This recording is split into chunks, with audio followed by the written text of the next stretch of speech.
This is, I hope, the first of some conversation like this. As you know, we have like more than 300 students here at the school, and hopefully soon we'll have even more. And each of you has a different, like really specific individual path that brought you here. And I think our stories is what make us special. And sometimes we don't have the enough motivation for us to go and meet other people in the school, and then we lose kind of their stories. So our goal is to promote these conversations, and then you have the first, like some extra motivation for you to get to know each other and learn more about each other and learn from each other as well, not only about coding, but about life. So you all know Tony, like you guys that are here at school. I will make Tony ask some questions to Tony, but please feel free to also ask some questions. Tony is 29. He was born in Poland. The first time he ever lived abroad, he was doing Erasmus here in Portugal, in Covilhã. And then you were traveling for 7 years, right? And you hitchhiked for 100,000 kilometers. Yeah, a bit more. You crossed the Atlantic by sailboat. Yes. You met Snoop Dogg. You worked at the Olympic Games in Brazil. In the World Cup. In the World Cup. Close enough because both were in Rio. And then after traveling for 7 years, you just decided, okay, I want to go back to Portugal and study coding at 42. First, like, what made you decide, okay, I want to travel? You finished your undergraduate degree and you said, I want to travel and I'm going to start traveling. This was before, like, everybody can hear, right? No? Everybody like, can also hear? Also recording everything. Yeah, but please also, speak a little bit louder. So, yeah, sorry, I'm a bit nervous finally, you know, you are asking about this and finally you got to me a bit, you know. But I think, like, when I was super young, my dream was to be a football player. When I was a bit, like a teenager, I wanted to be a DJ and travel.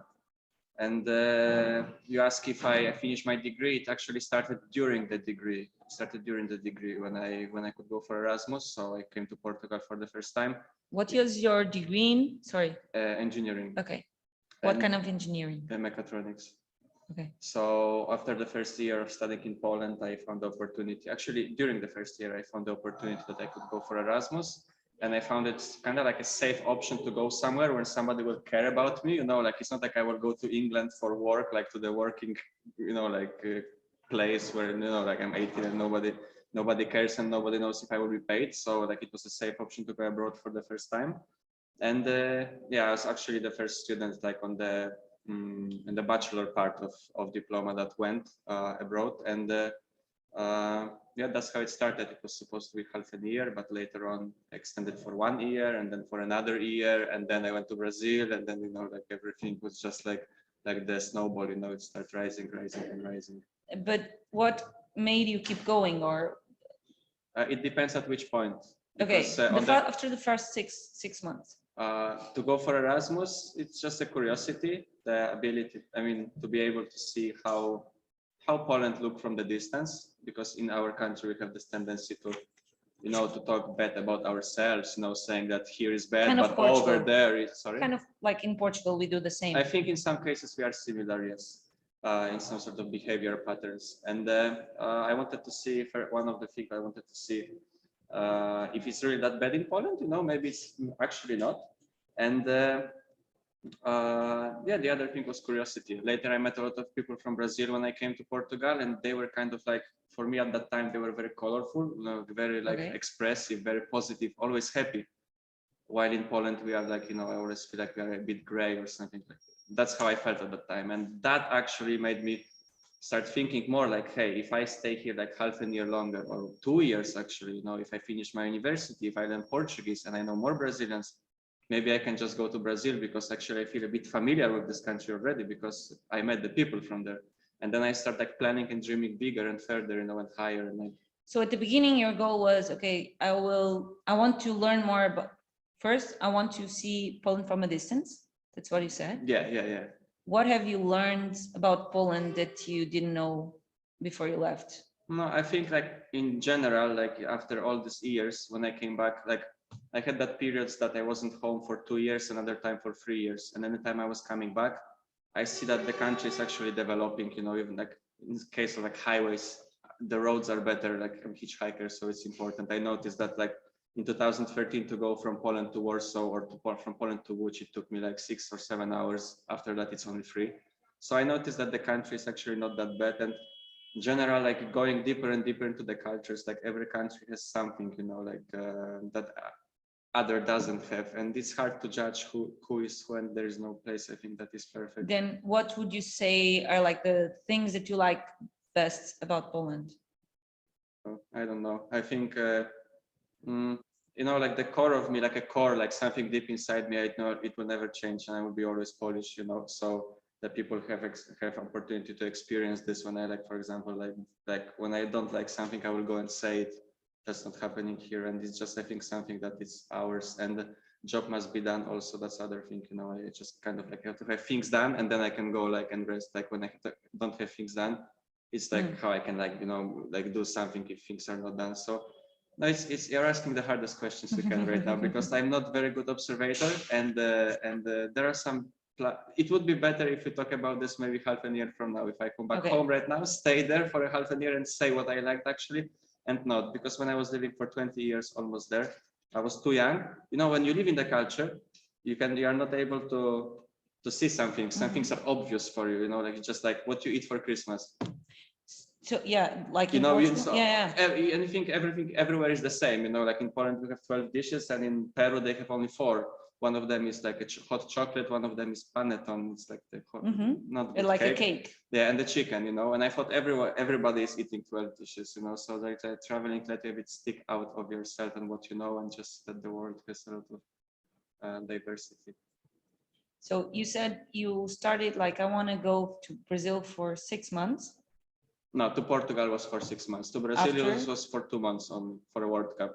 Okay. But I before going. And then after to Brazil, what made you move forward? Where did you go and why? Yeah, before going to Brazil, I already thought that if I go for 2 months, sorry guys if you are lost, you know, like it's not easy. It's like it's quite difficult history, like a history of Colombia. It's quite impossible to count it, so you can fully understand. But I'm doing my best. Before going to Brazil, when I was still in Portugal, I bought tickets for 2 months to go and come back after 2 months, but I knew that it will be not enough. I felt like it's not enough. I will want to explore the continent much more better, like not the Brazil only, but the continent probably. Use the opportunity, because at that time I thought that it will be only one time per life, that I will never be able to get there again. So I went to Lisbon again, and I asked if I can cancel my plane ticket back home, and they canceled my both tickets 3 weeks before going for a World Cup. And this was a big drama, because then I was going from Covilhã to Lisbon like every 3 times a week, you know, all the time complaining, crying, screaming, sending documents. Why were you going from Covilhã to Lisbon? Because in Lisbon they had like the company had in the airport, they had like, you know, the booth, I don't know how to say it, like, you know, so I deliver documents and say give me these tickets back, you know. So when I canceled both successfully, I bought another one from Royal Air Morocco company, and then, well, I didn't know how long I'm going to stay in South America. So I knew I'm going for a World Cup. I have some friends in Brazil, and then I didn't know where I'm going to go. I knew that I'm going to go somewhere, and meanwhile, I thought like Machu Picchu is not that far away, because I checked on the map. Hey, it's actually in South America, right? So I check where is it, and it was in Peru. It was like only 5,000 kilometers away from here. So I was like, okay, so I will try to get there, you know. And then I was hitchhiking towards Machu Picchu. And during the World Cup, I met also a lot of people from Colombia. And at that time, the only connection with Colombia I had in my mind was just drugs and knife attacks, you know. And then when I met these people, they were so lovely and so like awesome and so friendly. And I thought like, okay, so after Machu Picchu, I'll try to go to Colombia to see with my friend we met in Rio de Janeiro. And yeah, and then on the road, you know, like your people tell you about something and you go somewhere, and that's. So you went from Brazil to Machu Picchu, and from Machu Picchu to Colombia? From Brazil to Bolivia, I made like it's like on the way. Then to Peru, I rewrote my thesis in Lima, because meanwhile I had a problem with school also, because my school was supposed to accept my final work from Portugal and give me a diploma. But when I was in the middle of the journey, or like quarter in my journey, they told me I have to come back And I started arguing with my dean, saying like, no, I will not come back because I have no money. And he said that he can borrow. And I say, no, because we will not be able to pay back because we are poor. And I negotiate with him the way that I can actually write it in English again, because it was written in Portuguese. I can rewrite it in English. Okay. But I had no house, no internet, no materials, no computer, nothing. Where were you? In Peru. Okay. So I started looking for couch surfing in Lima. Lima is capital of Peru. Couch surfing is the web page where you can ask people if they would like to host you. Like, hey, I'm going to Lisbon, I'm going to Lima, I'm going to somewhere, I'm traveling backpacking. Would you mind to, host me for like a week? Usually you get a couch, maybe a floor or whatever. And yeah, like this, I changed house like 5 times in 2 weeks, but somehow don't ask how I managed to rewrite this thesis, send it. My grade was like 90%, so 90. When I was defending this year later, I was just like, and you were defending it like you go. A year later, they forced me to come back because they say if I keep postponing, they will have to like say that, sorry, you don't get a degree. So that was the reason why I have to actually stop my journey after 16 months. After Lima, after I finished thesis, I went to Machu Picchu. And that's actually the perfect example of why life in like Babylon here is a bit hard and like disappointing, because here to get anything, it takes so much time. Like to learn programming right now, it takes so much time that, like you start this journey in October, 3 months of break, another 3 months because of COVID that I came later. And in May, I had the feeling like I started programming in October last year, but until today, the progress is not visible, And over there, I finished a thesis. I just, stick my thumb and I went across mountains and I went to Machu Picchu in 4 days. And, I was like recent, price. So, but at that time we were just flying over and back from Europe to South America, right? No. It was all the time I was in South America. I was not flying. I no, came but you once, have to come back to the thesis. And if the journey finished. So when did you travel by boat and why and how? Boat was later. So when I finished in South America and I come back home, I defend my thesis, and then there was this problem because I had like huge conflict with my parents. I after South America, many things changed in that 16 months. Many things like.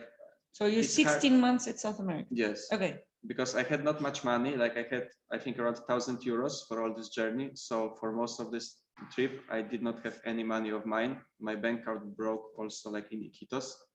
Iquitos, I wish I could show you, but if you have phones and you want, you can check. Iquitos is the city that right now they are building highway there, like a road. But at that time in 2013, the only way to get there and still was by boat. It took 5 days. So I got like to Amazonas, So then I could not pick up money. And from there on, it was next 8 months that I traveled without having money at all. And I was saying, if I would be like dying, I would ask. Did you work? No, because it's not worth to work in South America, because So you will spend a lot of time and effort, you will get nothing out of it. So you will just live out of charity?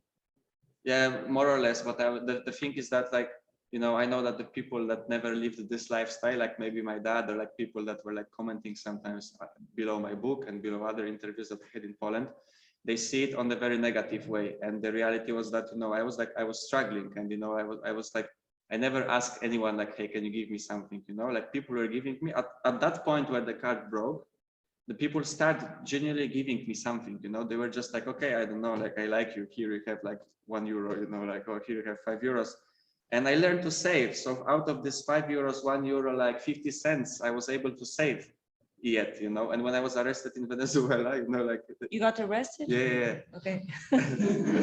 In Venezuela. No, yeah, like that's a great the worst place no, to. in Amazonas in Venezuela. I thought I'm finished already, but somehow like I don't know. I'm here. But why did you get arrested? Okay, we have.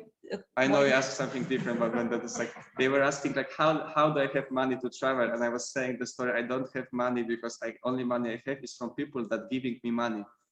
And they say, do you believe it? And the guy say, no, okay, again. And I keep repeating the story all the time. And they put me to the cell, and I was like, man, I'm 22, 21 years old, like you can imagine, look where this guy who is 21 here, raise head, and like, think about this ager sitting in the prison in Venezuela, in arrest in Venezuela, And then, I was keep repeating that story, and they didn't want to believe, but they let me go. The next day they let me go, and they told me everything that I should not know about Venezuela and why potentially I could be arrested for. They invited me to eat after that, and they told me everything. So you became friends with the policeman afterwards? Always. Okay.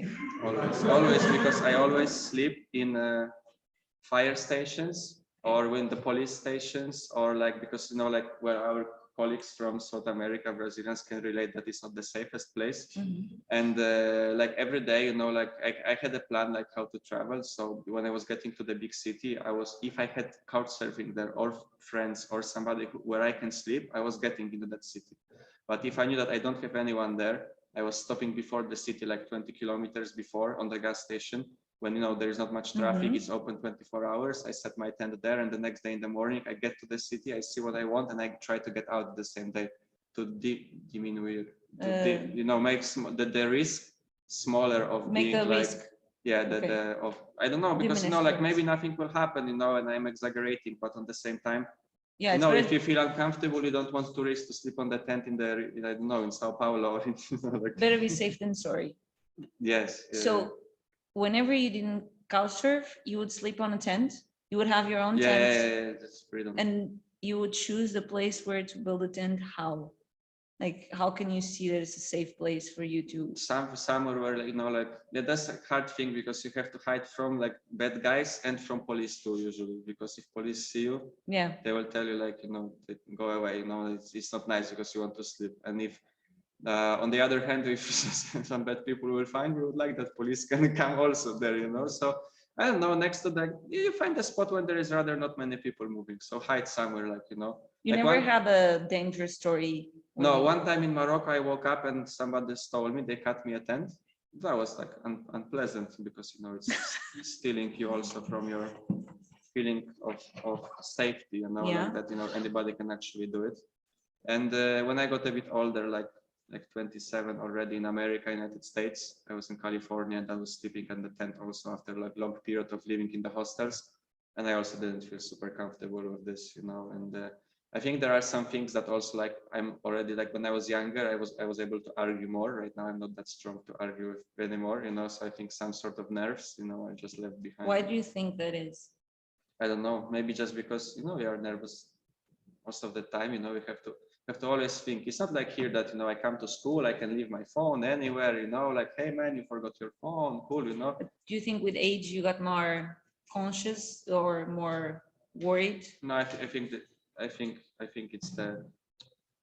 it's the experience, you know, that it's just like, or maybe it's too much, you know. If I never done that and I start today hitchhiking, I would be super cool to sleep on the tent.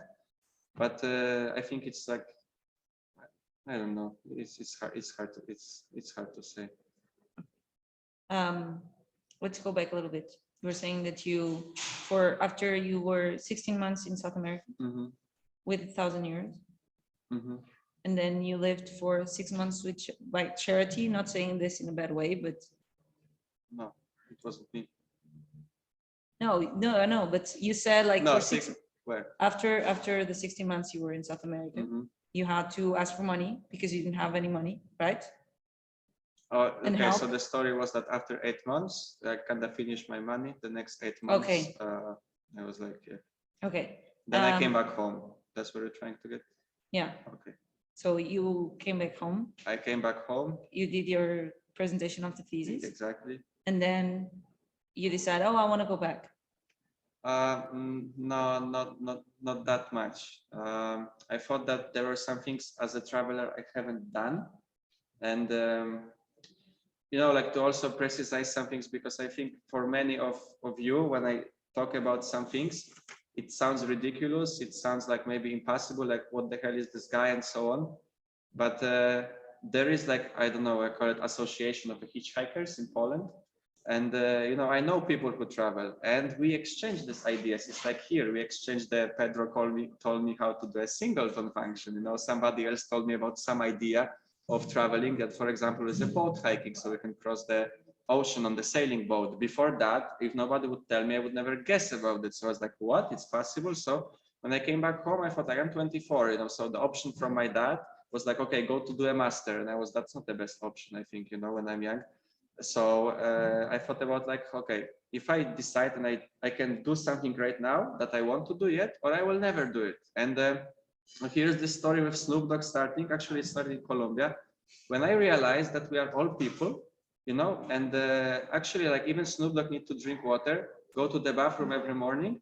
And, you know, it's just a person, first of all. So if he's just a person, you know, I can doesn't mean I have to be like him. I don't have to be like him, but if he's just a human, you know, like nothing is stopping me from achieving any goal in So life I want. you got like a bucket list of things you still have to do while traveling. So I still have to cross the Atlantic because someone told you I crossed the Atlantic by boat, and so, oh, this is possible, I want to do it.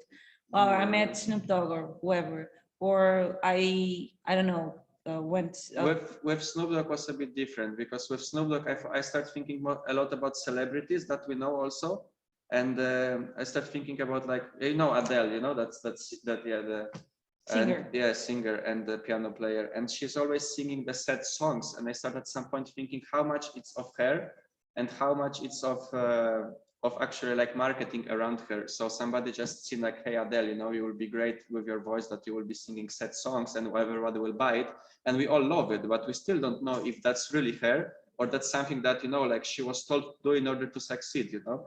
Out of these thoughts, I thought that Snoop Dogg is quite real, you know, and I thought like, so I would like to meet with Snoop Dogg. These two things they combine, because But why Snoop Dogg?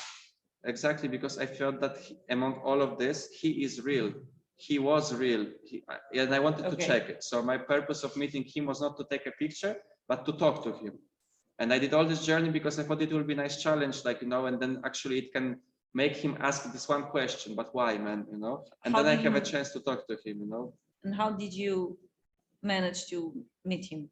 So I had like the plan, I created the plan in like around 3 seconds. You know, like it was, my friend asked me if I want to, so right now you will stay and you will work. And I say, no, man, I will meet with Snoop Dogg.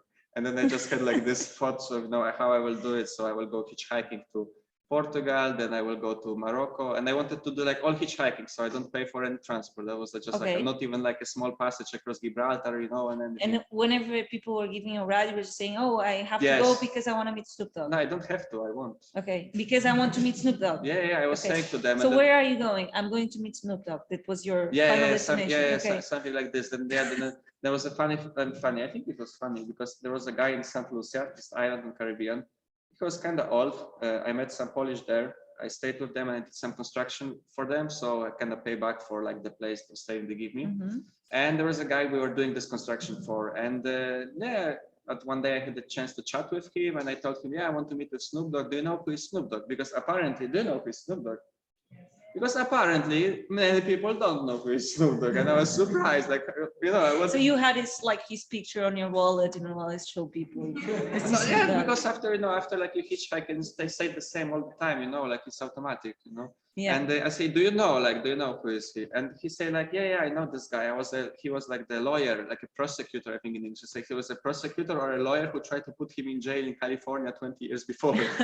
Because like Snoop Dogg had like this stuff. I didn't know about that they shoot someone, you know. Okay. And they say it was his security, this and that. Was I think some gang fight. Yeah, probably. But anyway, that was like the funny part was that was the old guy said, you know who is Snoop Dogg? Yes, I tried to put him to prison. But he wasn't successful. After all, like I think he wasn't successful.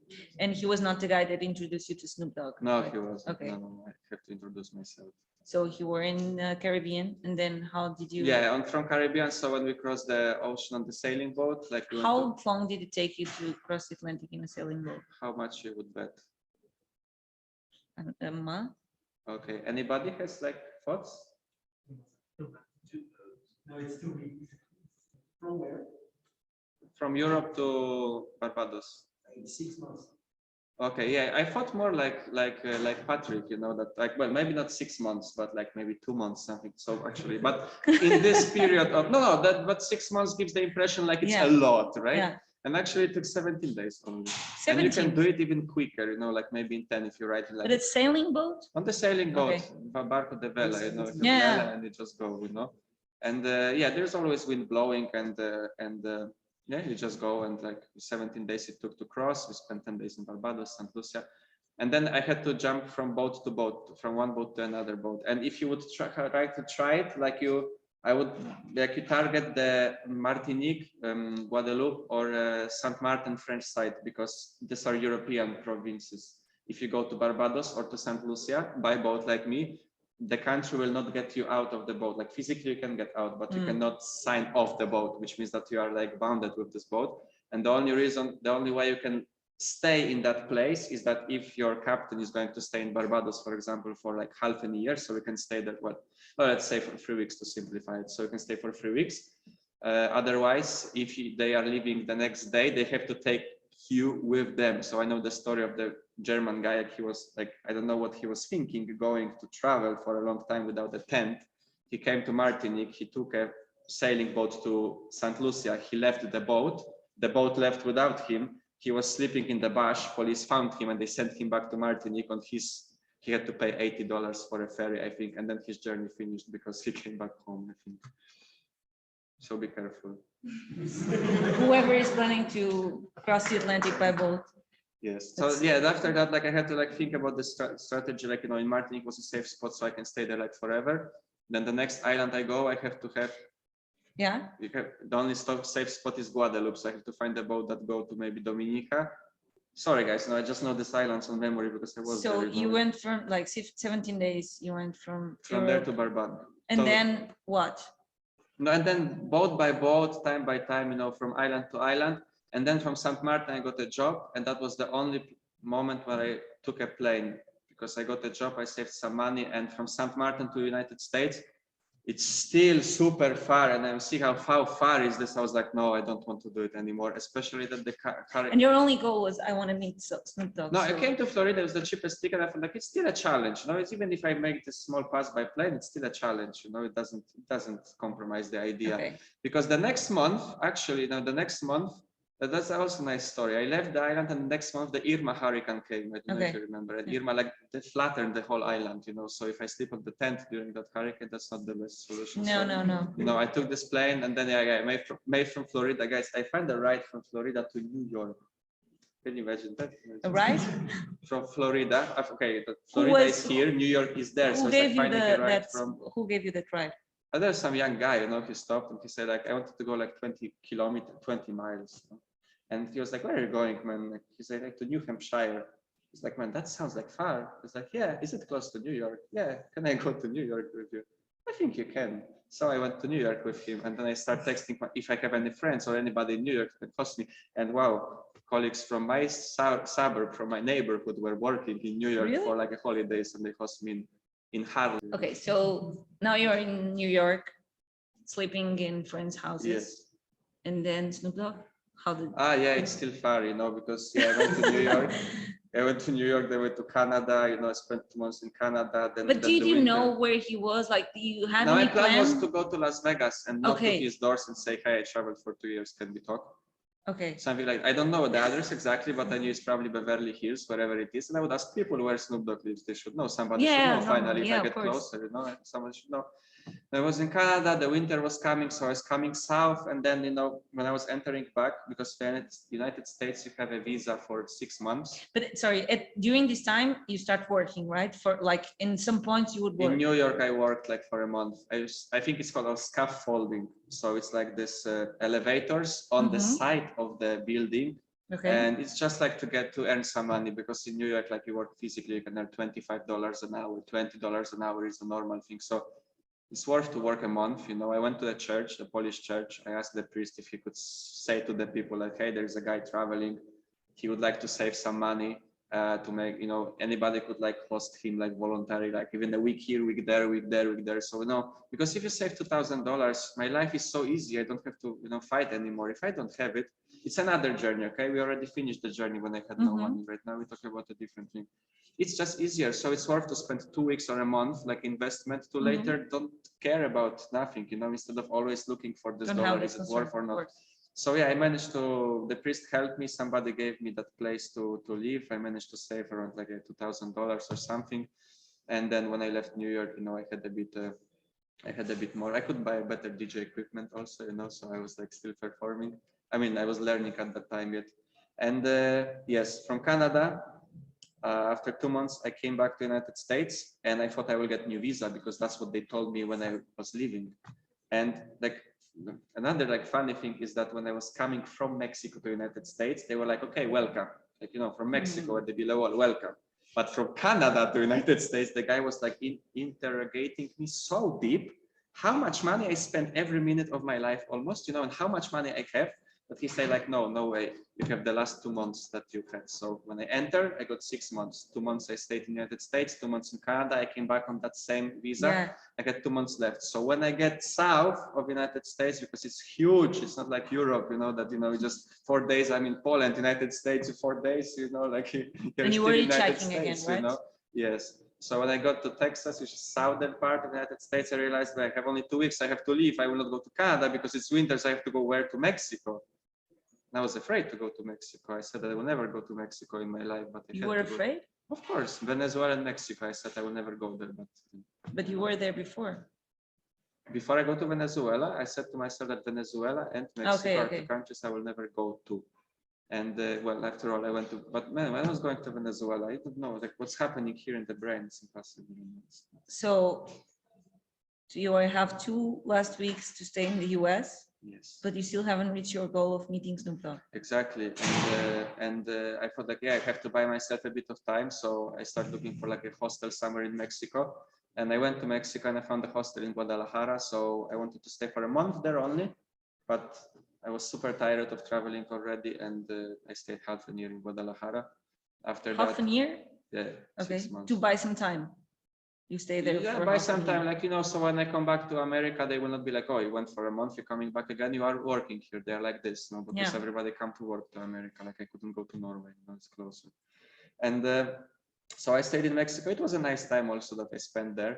And after half a year, I was like, it was getting to me like, okay, man, you say to everybody that you will meet with Snoop Dogg right now, there is, you were in Canada, you went to Mexico, there is no place to go right now. It's only Los Angeles in front of you. So like, however ridiculous is your plan, like, or you do it, like, or you give up and you like, you're a give upper, like You're a quitter. No, I want to say like disappoint your own self. Okay. And not, I don't want to say lie to people, because at that point I was really had the intention, but when you are coming close, that actually it's close, it's right in front of you, you start being afraid, like a bit like anxious about all of this stuff. So I was like, okay, well, let's find some couch surfing or hostel in Los Angeles. Let's go there for a while and let's make your plan Did you work. felt in some way that when I meet him, like if it's coming so close that when I meet him, I have to find a new goal, like After or before? yeah, after meeting him, I have to find a new goal. So it was like, when you look at that now, at the time, do you feel like you were afraid or having to find a new goal?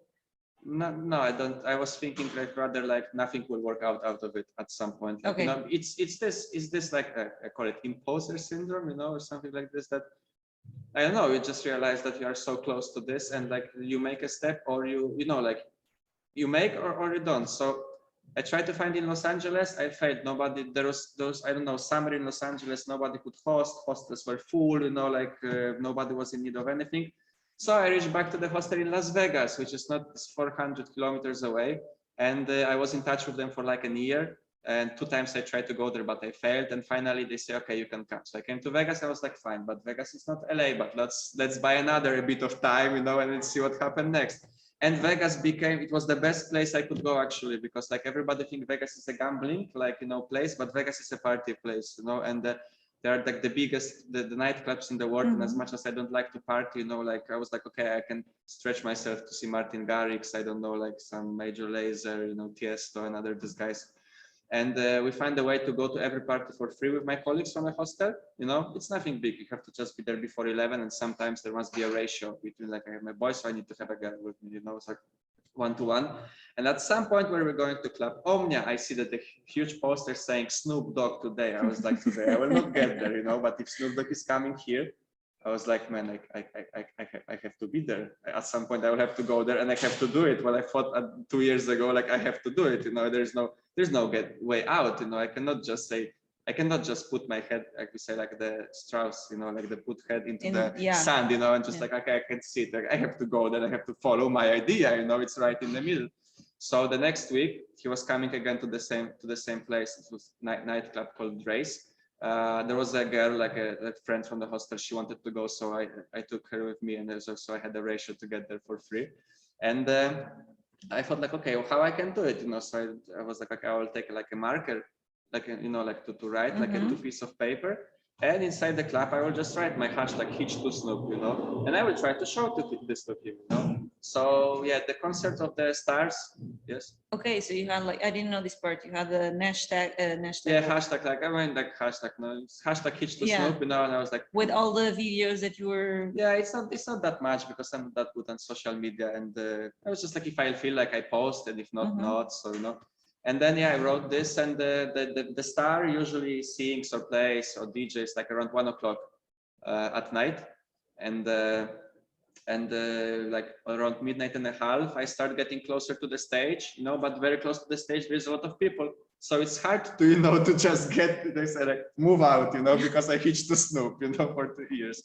But hopefully, you know, like the guy came around 3 o'clock only, and I managed to, somehow people were leaving, and then I managed to be on the first row. So I was very close to him. It's just like Joanna or Guillermo, João sitting like here, or standing here, and Snoop Dogg is here on the stage. So when I showed this to him, he already smiled.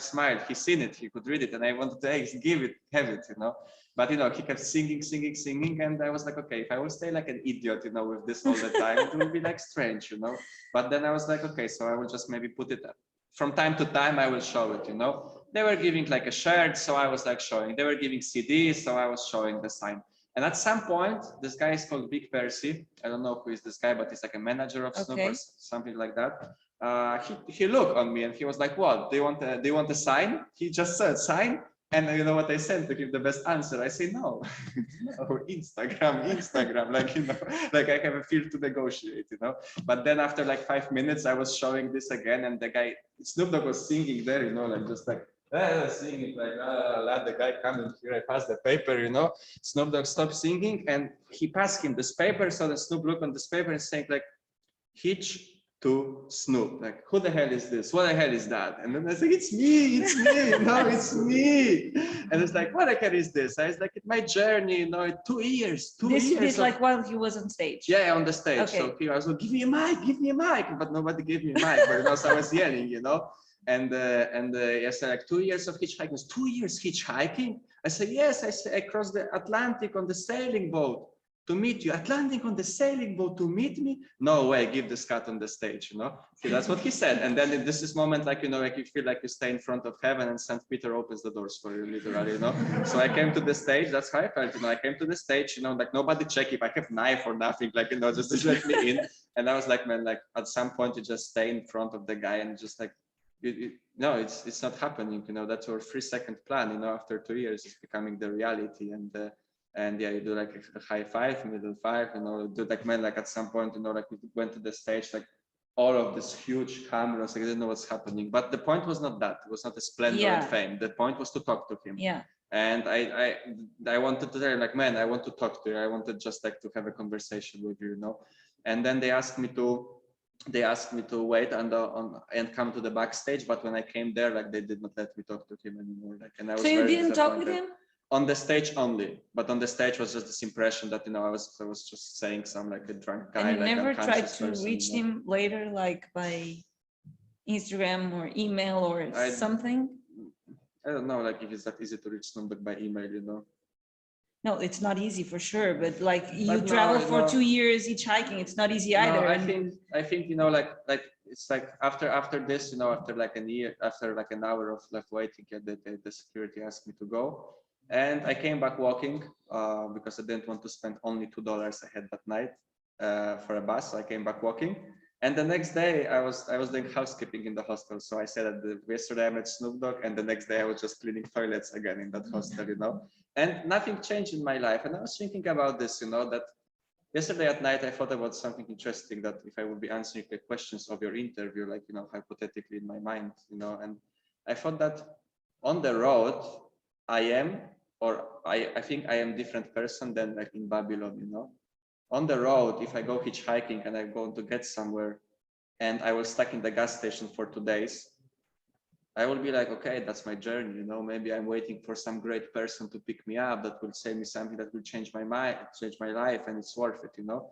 Here I always expect like the you know, like the result, you know. So when I go there, I don't expect results. So I thought like maybe I didn't get what I wanted to get, but I got maybe more than actually I could imagine to get, you know. So that's another story. That's then again, like this all of stuff right now is touching the field of, you know, like like believing in God, you know, I strongly believe in God because, you know, I think like I can say I was lucky because, you know, like if he had a bad day, he could say like, hey, who the hell is this guy? Throw him away. I cannot sing, you know, and that would finish like that. All 2 years could be just like, but it would be still success, you know, because I got to the point where I communicate my existence to a person I wanted.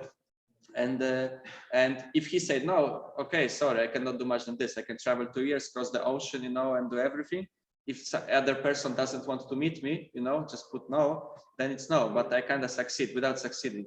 But then, you know, I managed to meet him. I got my prize, what I was kind of like searching for, and that's why I think like, you know, like that's related like to believing, because other things in his life also worked the way that he was in mood, for example. To I mean, about this we could talk more. It's happened more. The translation that happened that about believing happened in South America more. So maybe you can also leave this topic because I don't know if, you know, everybody wants to listen to that. But yeah, I think I believe that, you know. Like, I don't know. Are you okay? no, it's kind of like the topic is like kind of finished. Like the all accident that's happening in my But life. I have in a South question. Yes. Like you were saying, the next day, you like, I'm a very rational person, so I understand you're saying for 2 years I traveled and my goal was I have to meet Snoop Dogg, and then you met him, and then Yes. the next day you were cleaning, Yeah, the you were toilet. doing house cleaning, Yeah. and then what were you like? Didn't you have the question of, okay, now what? No, now I know that not everything is possible. Okay, but what Now am I know going I to can do now? everything You I didn't want. you didn't have the No, I have to think what I want to do because I can do anything I want. If I okay. meet Snoop Dogg, I don't know, I can be in the Forbes, I can be the richest maybe person in the world, I can do whatever I want. And I'm not saying it's easy like this, but you No. know, it's if abstract worked out, there is no borders in the world, you know. But then I was thinking about like if I am able to handle success and like it is a success, right? But it happened. It's not like a monetary success, monetary wise success. If I'm able to handle a success psychologically in my mind, you know, if I'm able to, for example, from day to day, like I'm at Snoop Dogg, if I'm able to, I don't know, become a millionaire, or I will get crazy, for example, you know, nobody thinks about that. Everybody wants to like, oh, I want to be rich, I want to get this, I want to do that. But now if you win a lottery, you know, I start asking why people who win the lottery, why people who are famous singers like Avicii, everybody know who was Avicii, if I pronounce correctly, the DJ, why he killed himself? Why some other like people who are like famous rappers? So like I related a bit to musician because I also studying music production. So that field is something like I was thinking there, you know, what makes these people do? If they have everything, they have like, I don't know, they have everything like not every, but most of the, well, young people, or most of the people want to have or wanted to have money, fame, you know, well, you know, what they are missing, you know, if they have what's happening. So I start thinking more about this, like, you know, if I'm ready to, you know, to go forward in life, if I'm ready to do something more, and if I'm ready to, like, you know, my next goal after that, actually my next goal, or the parallel goal, was to perform in Tomorrowland. Okay. The, you know, the music festival. But maybe the goal itself wasn't Tomorrowland. Actually, the goal itself was to have a good connection with the audience when I DJ, so they correspond, they answer to what I do, you know, they have fun, they scream. Did you perform know. at Tomorrowland? No, I Okay. didn't. But then I was thinking, like, if I would perform in Tomorrowland, you know, like you start becoming recognizable, you start being famous. People on the street may think like, "Hey, Martin Garrix," you know what I mean? And like, is it nice, you know? Is it nice to lose your Is this what I want? If it's like, Yeah. if want, maybe I won't. But if I'm able to handle this, that, you know, I cannot walk on the street because people want to take pictures with you all the time, you know. And then I start thinking a lot about these things, that, you know, what's after. So how long after that did you decide to come back to Europe? And yeah, later after Snoop Dogg, I had a working holiday visa in Canada, so I wanted to use that opportunity to start sort of my career. I thought it would be nice if I managed to get a job in Canada as engineer, doing whatever, something related to engineering, put something on my resume. So when I come back to Poland, you know, I have something that I can continue on and just, you know, have this regular life for a while, and related to the field I was studying. But in Canada, it was a great crisis. If I knew what I know right now after 42, I would probably manage to make better there. But because, you know, I was like, say like, oh, it's a cool guy, traveler, know a few languages, wrote books in Poland that we cannot understand, you know, but what do you know? what do you know? And I don't I know, you don't have the answer right now. So what do you know? I say, I know C and C++, I don't know Docker, Okay, cool. Maybe you can hire you. At that time, it was hard. So in Canada, at some point, I consider I'm not traveling anymore in Canada, So I'm living there. And at some point, I just opened my eyes. I was like, man, you wake up, you have whole day in front of you, and you have nothing to do. Like nothing to do. You don't have a job. You have nothing to do. You take a bike to go to eat breakfast with homeless people. It doesn't matter that they are homeless, but you go to, take a bike. You spend an hour to go somewhere to eat a breakfast only. Then you go back 1 hour on the bike. You lost 3 hours just to eat breakfast. On this time, you could earn money. You have hands. You're not retarded. Then another day you go to the church, ask for food. Because they were giving some sort of packages. And yeah, of course, I had savings, so I could buy and live on the different. But I didn't want to use that savings. I was just wanted to live like I don't have much and try to force myself to work to get some income. And at that time, I realized that the life without work, it's not something that's nice. Like that's another thing people say, like, oh, I wish I could not work and live on Caribbean. No, that's not nice. Do you think that it's that feeling like that you say, I need to work, or I have my hand, so I should work? Do you think that your need to do that is in any way related with your faith? Like if I know, but when I talk about faith, at this stage, I found it like a journey, Okay. It's like a journey. So I'm at this point not neglecting. I'm not saying no to you say religion, because people say religion, I don't like going to the church, I do not deny church, because I know that if I want to go to the church to listen what they want to tell me and So what they what's want to teach me.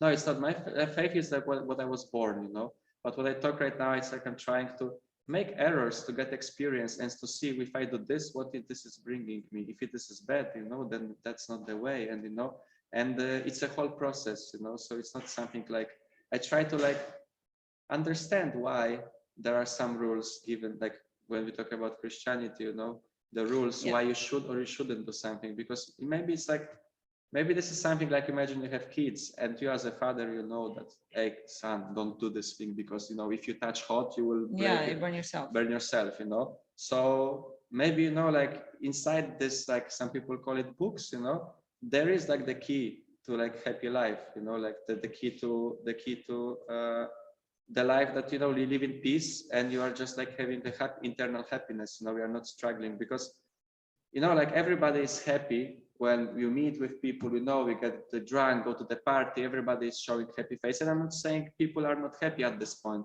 but I ask what happened, are you every half a year, every Christmas, every moment to moment, is it the moment that, we think my life sucks, or maybe I don't know what I'm doing, that's the moment that's showing that, overall you act happy, you try to be cool in people, but in the reality, is it everything sorted inside you that makes you feel like, I can be calm and I can I have peace with myself, and I can sleep well at night because I don't have any problem with anyone.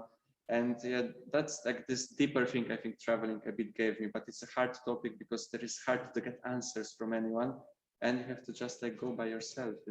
I speak to Joanna one day and I told her I think the one person that was real in the whole time that I met was the guy I met. He's called David, and I met him in Colombia on the beach. And I think he was sort of the guy when I was asking some people that consider themselves Rastas, what means I and I? They were like, no, that's to the rhythm of the song. That means I nothing. and I? Yeah, I will explain in a second. Okay. That's the rhythm of the song. That doesn't have any sense. And they were sort of looking or acting like they are Rasta culture. And there was that guy David who explained in one sentence the essence of what it is. That he said that I and I is like you and inside of you.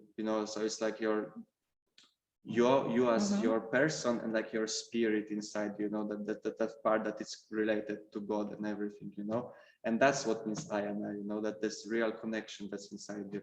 And he was kind of a regular guy that doesn't look like nothing, like anyone, and among all of this journey, I think maybe it's also hard to meet the real people. Do you think it's still hard to meet real people? Yeah, people that are not trying to be cool to please you, but just to be real. But these are my internal thoughts that maybe should not be shared because I may be totally wrong, you know, and maybe I'm just like not having a best time in the life, you know, when I think about this. And yeah, that's what I think. Okay. Just one final question before, I don't know if anyone wants to make questions as well. No?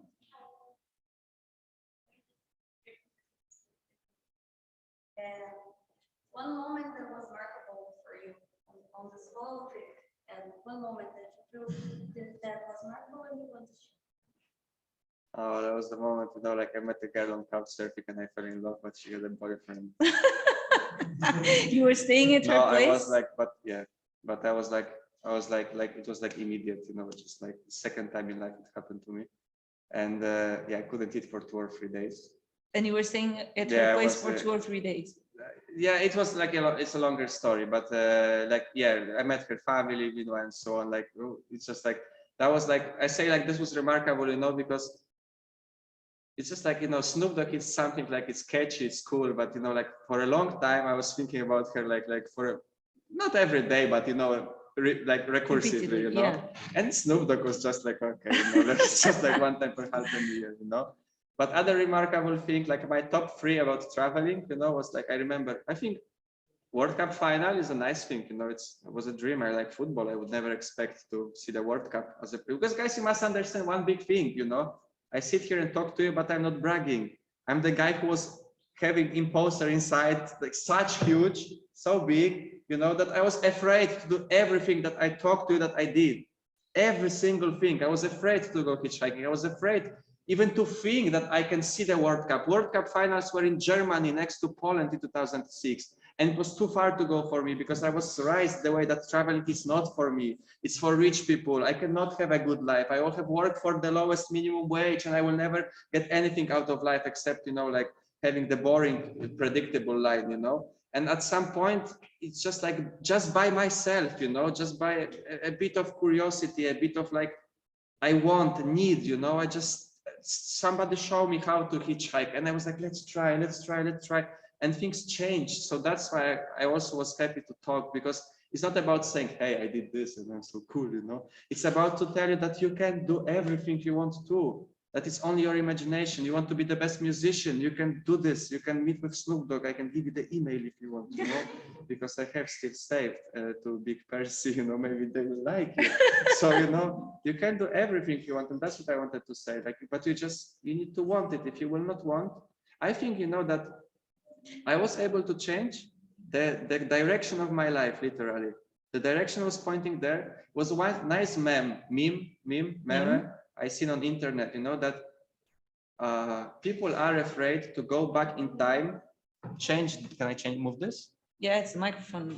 So I move the computer, move anything, you know, move a chair, you know. And they are afraid to come back in time, move a chair, because if you move this chair, this will make such a huge impact on the future that the world will break. But the same people are afraid to change this chair today to make it that huge impact on their life in the future, you know. So I feel like I totally changed like the course of my life, you know, by decisions that I made. And I managed to finish degree and, you know, like have experience. And right now I'm here, like again, changing something, but choosing, I think, wisely the career that corresponding to letting me implement my ideas with coding, you know, use my imagination and creativity to find solutions to the given problem or problem that don't exist. And maybe, you know, just with a simple programming skill, you can like, you know, like even one day change the world or contribute to the world because you can write one app that will help tons of people. Just one word, one time can help everybody, you know.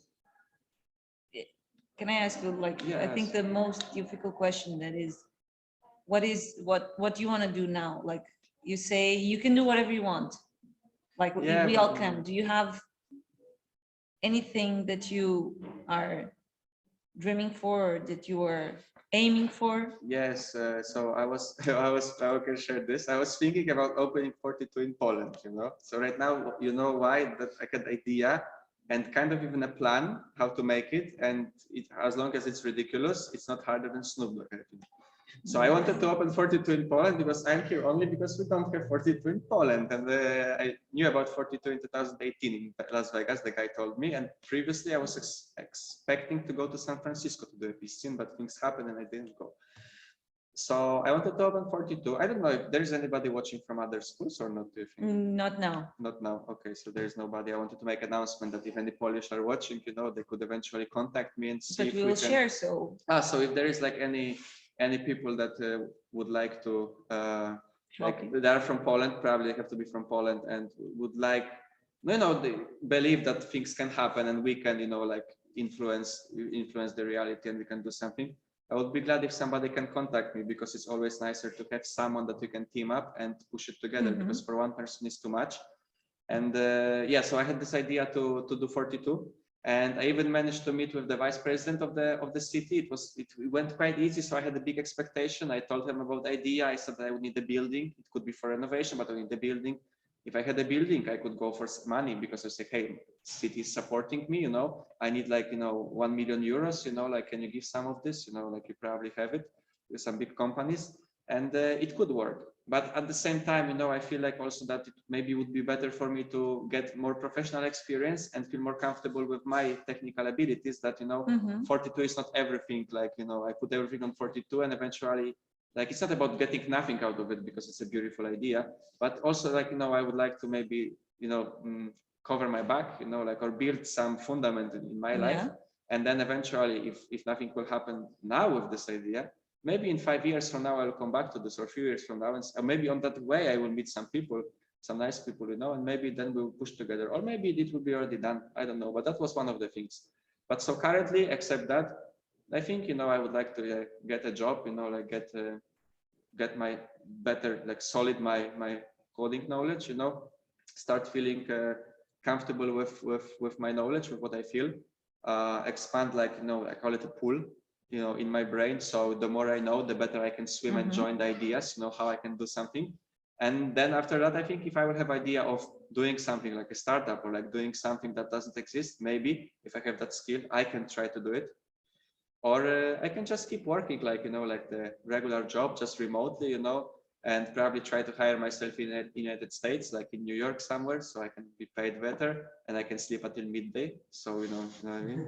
And yeah, that would be the plan for now. And I think also I would like to get, like, you know, close, like come back home, because as far it's like nice everywhere, you know, like, and as far as like I argue with my parents, you know, like when I am there and it's not nice, you know, but I think like we can argue every day, but it's still like you cannot just cancel this bound, you know, between home, you know. And one thing I think was also very like important, that even if I did talk to my mom or for that, I didn't talk for years, sometimes for like 2 or 3 years, I think, when I was traveling. Yeah, but just like there's nothing to talk about, you know, we are men, you know. Hi, cool. Are you alive? Nice, you know? Yes. Yes. Okay. You know, but I think the thing is that, like, I always, wherever I was, you know, I was like, I knew where I am from, you know, I knew that there is this 42 square meters, you know, in Poland, you know, where I can always come back. I have this place. If 42 square meters. Yeah, that's 42, yeah, exactly. Yeah, it was the destination. And it's not accident. But I belong there, and I can always come back there. And it's not like I'm chasing after something. I'm trying to find the place, you know. It's like you know, it's like you're on the leash, you know, like you know, you can go everywhere, but you know you're from there, you know. And yeah, my dad has just speak like last week, you know, he's getting retired, I think in March, and he asked me twice to go to apply for one company that rejected me already 2 times, you know. But try there again. Maybe when you come back, you try. So I think he would like me to stay there. And I thought, like, you know, from one time, that's another totally different perspective, you know. That's like, I'm full of, like, you know, like thoughts, you know, because from one time, yeah, conquer the world, write an app, you know, change the world, like, you know, be on the Forbes. That's not my dream, but like whatever, if it happen, you know, we talk about this most of the time. And for another time, you know, try to contrast this with like, just go home and go fishing with your dad. You know, and what has more value, you know, like I don't know what has more value, because I think one of these things is just chasing after, you know, something, after things, you know, and this is a real person, that's my dad, you know, and if my dad will die one day, I will not be able to spend time with him. So I take for granted that they are alive, and, you know, I just chase after things, you know. I always, go Portugal, you know, Lisbon, Italy, you know, like everywhere, you know, because they are, but one day they will not be. you know, and I try to think like, what's more important? Is it more important to like chase really and be like better, And or maybe it's not just better. It's just, maybe just like Yeah. oh, I don't care about this, and just sit and fish with a dad and be an average programmer, you know, just like get your mid, you know, like be well paid, but you know, don't have to push all the yeah, I time. was telling you that story, like I told you twice already, of Yeah, the guy that was the chasing happiness. yeah. And then like when he finally stopped, like he looked to his back and he saw happiness chasing him. And he was like, where were you all this time? I was trying to catch you, but you were always trying moving forward and you weren't looking and you weren't stopping. And sometimes I think we just don't Yeah, stop that's and one. we are Yeah. not able to see because we just are looking for something that it's not there, and we are not looking at the right places. I can relate a bit to, I mean, I can relate a lot to this in form of like experience, because when I was in South America and hitchhiking all the time, because all the time I thought nothing is changing.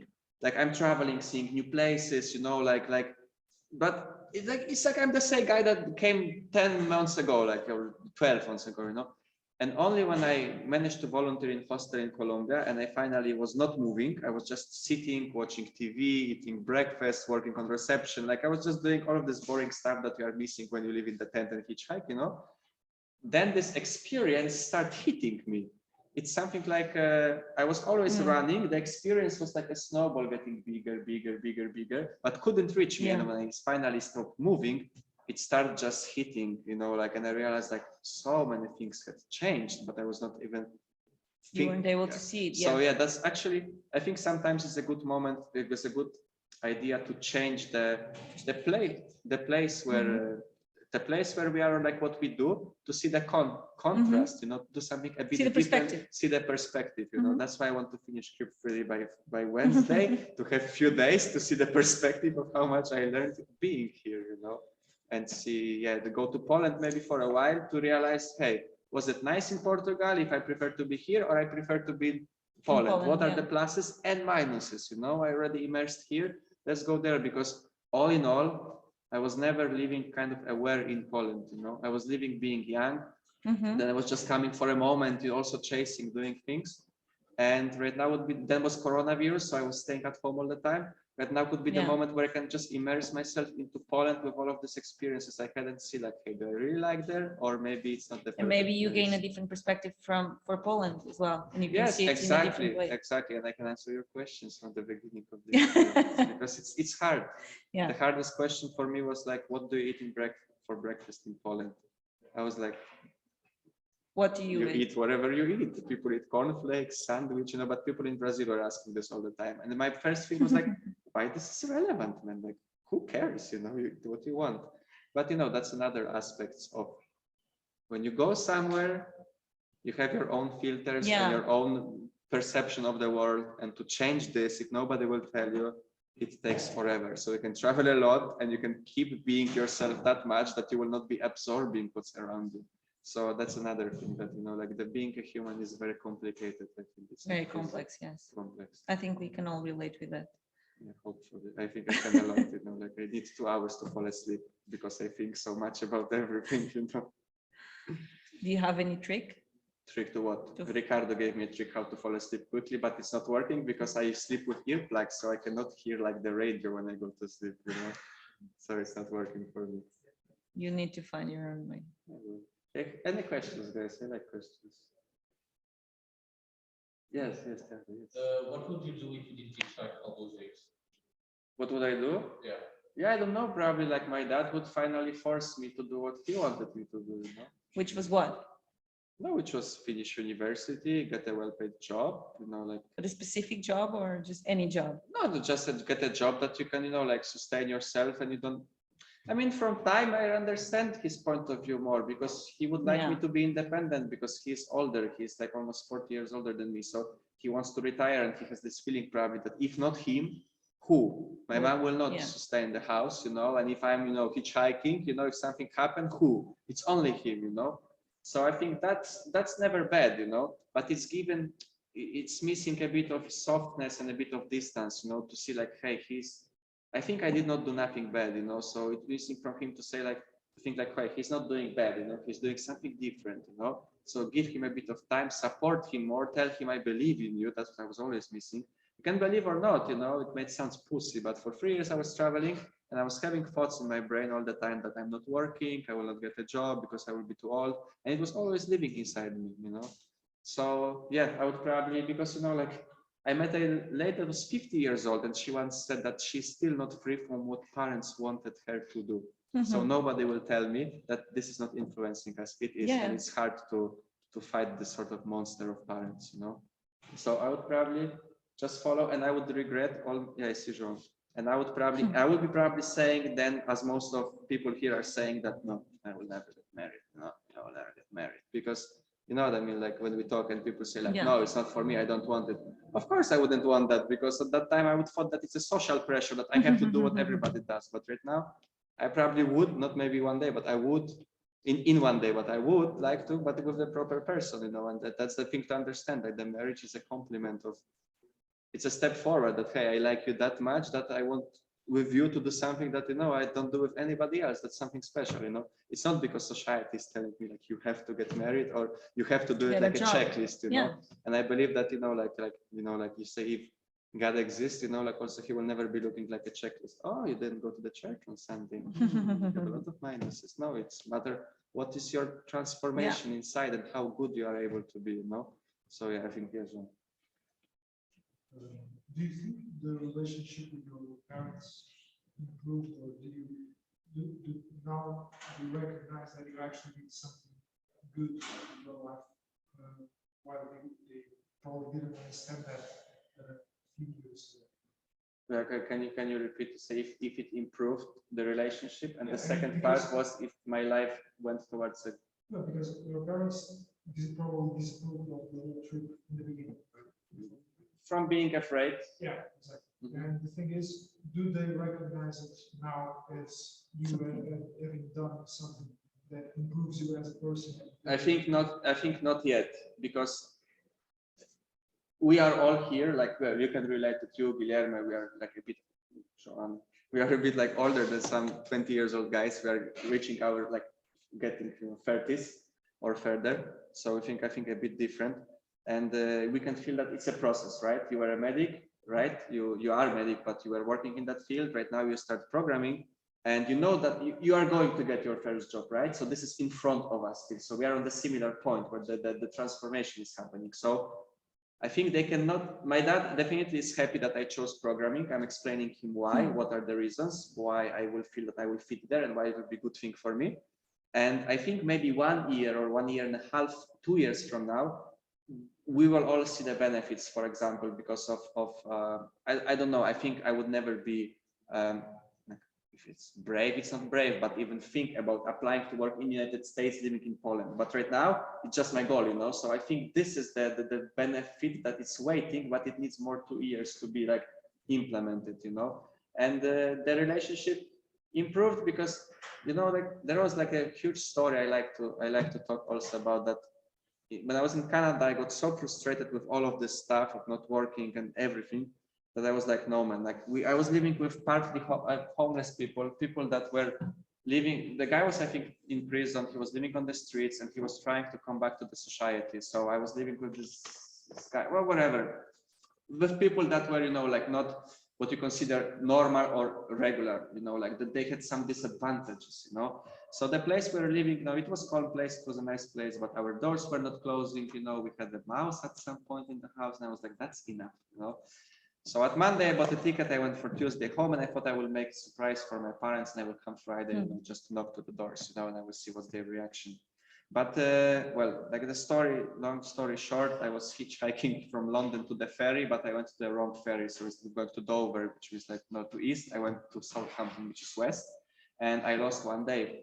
That means that I came to Poland on Saturday, and on Saturday, my parents were on the countryside, and it's hard to hitchhike to the countryside. That's 3 kilometers inside the forest, this is difficult, So at some point I had to like reveal, that, hey, I'm in Poland, and, so I remember when I called them, I speak to the truck driver about like the whole stuff that I wasn't home for years, and I'm not excited, but it's always strange to come back home. But yeah, I'm coming back and kind of sad, And I called them and say like, hey, mom, I'm in Poland. I'm going to be in Gdańsk like in 1.5 hours.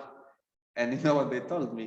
So don't go to Gdańsk, come to the countryside. And I was like, what?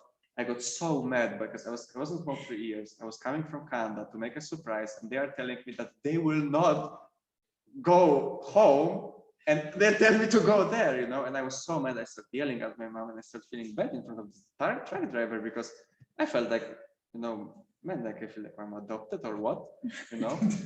Then my dad called me. Like, well, I think it's a nice story, guys, you know. Like that dad called me and he said, no, he's like, maybe you would come to the countryside, you know. And I was like, no, because I was in mad. No, like, no, I didn't say I hate you, but like, what the hell is this? Like, you know, seriously, no. I need the internet. I need to meet my friends. I need to do visa for, no, not visa. I need to do something else, you know. And they say, okay, so if you want that much, we will come back. I said, oh, finally, thanks, you know. And then the truck driver told me, like, you know, that your dad sounds sad, you know, that you don't want to go there. You know, I can tell you something that maybe you don't see today because I'm a dad today and I see things different. And I can tell you something, you know. So like he felt sad. They would like you to go there, you know. They ask you to come there not because they are lazy and they don't like you and they don't love you and they don't want to go to Gdańsk, you know. They ask you because they want to spend time with you. They want to show you maybe, you know, maybe he did something on this countryside. He would like to show you. They would like to have you only for this 1 or 2 days. What happened? Your friends can wait. Internet can wait. Like, you know, but they're parents, you know. And I think that was the biggest came back that I did in my life, that I acknowledge, you know, that, you know, yeah, you're right. I didn't say to him like, no, you're not right. Just be a small person, like, you know, covered with ego. I was like, no. I think you are right. You know, I came back asking, can I call my parents? Because I was like, no phone, and I have a phone number. And he let me call my mom and say, no, it's okay. I will come to the countryside. Just pick me up from the highway. He told that where we will leave the highway, so it's the best spot to meet us. And he waited with me to meet them. He invited me to eat for dinner. And he said that I say, man, like we just follow your journey because you are wasting time. You know, we will not get delivered mercancía it's Spanish. The goods on time, you know, like, and you will not come back home. Say no, for the moments like this, it's worth to wait. And you know, we were waiting like 1 hour because they were not coming for some reason. And I started realizing that we are going to see each other after 3 years. And I couldn't like stop talking to him because when I was talking, I felt like I will cry, you know. So I just stopped talking. And then when my parents came, you know, like obviously with my mom is with my mom, but when I see my dad, you know, I start crying immediately because the relationship between us is so horrible. I was so shitting on him that he's destroying me. My head doesn't like, you know, what my dad told me after I write my first 10 pages of book, that it's a shit, you know, more or less, you know. And that's how the dreams are dying at home. You have great idea, but that's what their dreams are dying. You're surrounded. What my friends tell me, you want to meet Snoop Dogg? Oh, here, you know. So you have to say this to your friends and go and do what you want to do, because if the surroundings is stopping you from doing your dreams, you know, that's the wrong surroundings for you, and you cannot follow. You have to just leave this place, you know, even if you feel like that's something wrong with you. But coming back to the place in the gas station, you know, when I see my dad, we both start immediately crying. And before I was already like, you know, all red. My face was like, you know, everything. And I couldn't talk. I would say like on my last air, you know, I said to the guy like, man, I don't know what bad you did in your life, because he was also sharing, you know, hitchhiking is nice because you meet a person for a moment, you are both anonymous and you can talk honest with these people. That's why I like honest talk. I don't like masks, you know, because you will never see again. So he said some stuff that probably could lead to some bad things that he did, maybe, you know. And I say, whatever bad you did, man, you know, like remember for all your life, if you did something bad and you are always thinking about this recursively from time to time, you know, think that today you did something good, man, you know. And then he left and we all start crying. And, you know, after that crying, it just felt like I wasn't home for a week, not for three years, it's just for a week. I just felt like I'm back home and this bound is the same again. And even if I'm here right now, I don't consider traveling anymore. I'm just doing a job. I'm working on towards my future, you know. I'm just here because I have a task that I want to do, you know. I would like to do this task in Poland, but I'm just doing a task, you know. It's just like, it's professional. So I'm not changing that much, you know, like I changed traveling, you know. So right now we are closer. And with age, also when we talk right now, like I think after all, my dad is the only person that can understand me and my behavior, because I observe him and I see him that, you know, sometimes he acts that nobody understands. And then I see that I act exactly the same way that nobody understands, and it's totally logic. And I think like, you know, like one year more, and we'll be best friends, So I think like I would like to go fishing with my dad, and yeah, just this, I think 2 years from now, they will start seeing that I make a good choice. Maybe even not 2 years. If I manage to get a job, I told you guys about, like they will see immediately the results, and yeah, they will see it. And I think he will find the peace finally that, like my son is finally able to sustain himself in the way that I think he must do. So he will have that peace, and yeah, it's a journey. I think we will close. Like, if we have more questions, we can ask you later. But I was just thinking, you said when you started, you wanted to see Poland from a different perspective. And then a lot of times you talked about the way you change perspective on looking at stuff. And I think how you were telling that story about your parents and how you met them and how you were mad. And that guy, what made you do was change the perspective in what you were looking at the situation, because you were Yes. looking as a son, like, I've been away for 3 years. How can you not Exactly. miss me that much that you are coming running to find me and to hug me? Yeah. And then you just put yourself in their shoes in some way, and you start thinking, okay, in their perspective, maybe they want to show me something, maybe they want to have me for themselves for 2 days, maybe. And I think whenever we are able to put ourselves in other people's shoes and looking into situations with a different perspective, we are more able to understand that. So I think But that's, yeah, it's a very difficult. It's almost to see the. I read a book about, like, it's called, the guy is called Anthony de Mello. The book is called Awareness and Call to Love. In Portuguese, is Apelo ao Amor. Apelo ao Amor. So they are both talking. Both books are complementary to each other, and they are both talking about, like, yeah, the things that are happening inside us, like the emotions and everything, and about the reality. That the reality just flows the way it is, and it's just us who see it with some filters. And if you get rid of these filters, you can see what's happening in the real world, instead of believing the stories you have. That's in the biggest nutshell. But it's I think this is to make it on the point, like, of what we 100%. It's very difficult. Like, this is again touching, like, I think people like mystics, like Buddha is cooler than Jesus, I think, for young people. So like Buddha, Jesus, Confucius, like that people that like God, or people, that they are able, to see. You can yell at someone, like you will yell at me, and I will sit calmly, and I will understand that, oh my God, this frustration is because it's because not that small, like, sorry, this example, small mafal doesn't have some problems solved, and she needs help.